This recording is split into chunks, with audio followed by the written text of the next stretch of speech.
بسم اللہ الرحمن الرحیم۔ صحابہ رضی اللہ تعالی عنہم کا جوش جانثاری۔ جب حضور اکرم صلی اللہ تعالی علیہ وسلم زخمی ہو گئے تو چاروں طرف سے کفار نے آپ پر تیر و تلوار کا وار شروع کر دیا اور کفار کا بے پناہ ہجوم آپ کے ہر چہار طرف سے حملہ کرنے لگا، جس سے آپ کفار کے نرغے میں محصور ہونے لگے۔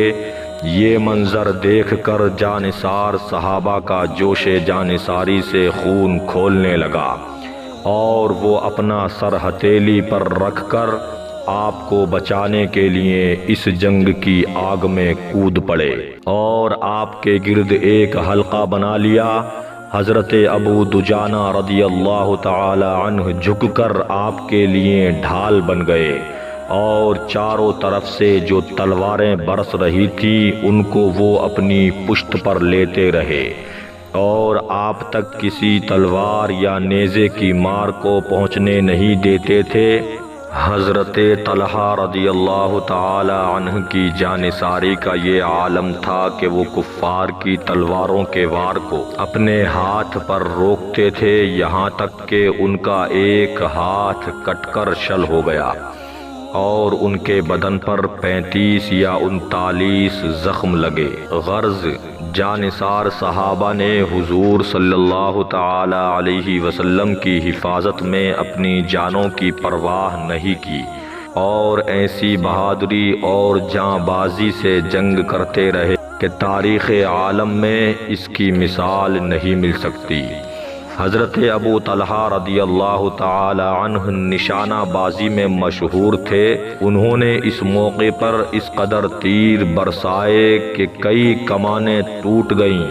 انہوں نے حضور صلی اللہ تعالی علیہ وسلم کو اپنی پیٹھ کے پیچھے بٹھا لیا تھا تاکہ دشمنوں کے تیر یا تلوار کا کوئی وار آپ پر نہ آ سکے۔ کبھی کبھی آپ دشمنوں کی فوج کو دیکھنے کے لیے گردن اٹھاتے تو حضرت طلحہ رضی اللہ تعالی عنہ عرض کرتے کہ یا رسول اللہ صلی اللہ تعالی علیہ وسلم، میرے ماں باپ آپ پر قربان، آپ گردن نہ اٹھائیں، کہیں ایسا نہ ہو کہ دشمنوں کا کوئی تیر آپ کو لگ جائے۔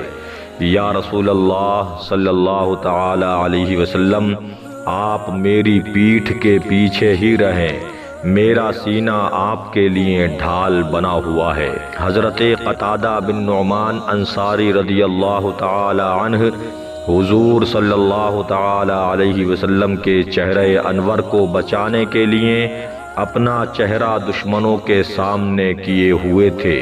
ناگہاں کافروں کا ایک تیر ان کی آنکھ میں لگا اور آنکھ بہہ کر ان کے رخسار پر آ گئی۔ حضور صلی اللہ تعالی علیہ وسلم نے اپنے دست مبارک سے ان کی آنکھ کو اٹھا کر آنکھ کے حلقے میں رکھ دیا اور یوں دعا فرمائی کہ یا اللہ، قتادہ کی آنکھ بچا لے۔ جس نے تیرے رسول کے چہرے کو بچایا ہے، مشہور ہے کہ ان کی وہ آنکھ دوسری آنکھ سے زیادہ روشن اور خوبصورت ہو گئی۔ حضرت سعد بن ابی وقاص رضی اللہ تعالی عنہ بھی تیر اندازی میں انتہائی باکمال تھے۔ یہ بھی حضور صلی اللہ تعالی علیہ وسلم کی مدافعت میں جلدی جلدی تیر چلا رہے تھے اور حضور انور صلی اللہ علیہ وسلم خود اپنے دست مبارک سے تیر اٹھا اٹھا کر ان کو دیتے تھے اور فرماتے تھے کہ اے سعد، تیر برساتے جاؤ، تم پر میرے ماں باپ قربان۔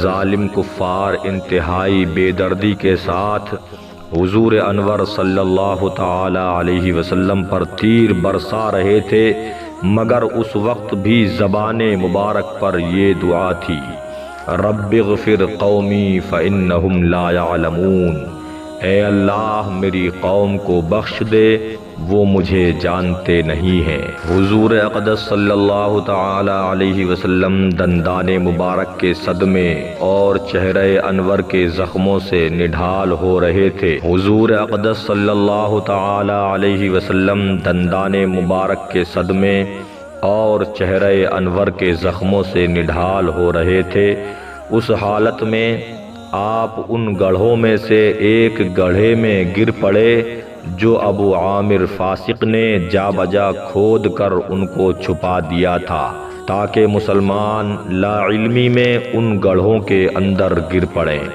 حضرت علی رضی اللہ تعالی عنہ نے آپ کا دست مبارک پکڑا اور حضرت طلحہ بن عبداللہ رضی اللہ تعالی عنہ نے آپ کو اٹھایا۔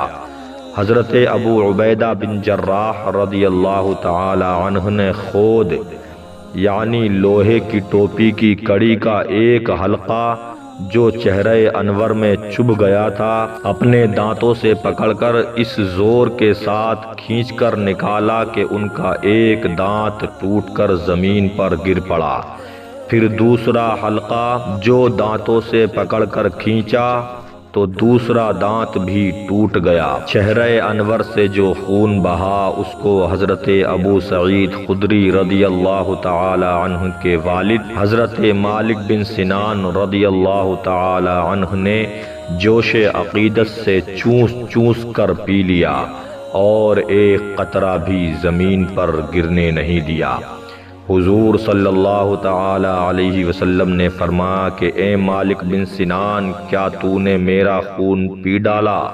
عرض کیا کہ جی ہاں یا رسول اللہ صلی اللہ تعالی علیہ وسلم۔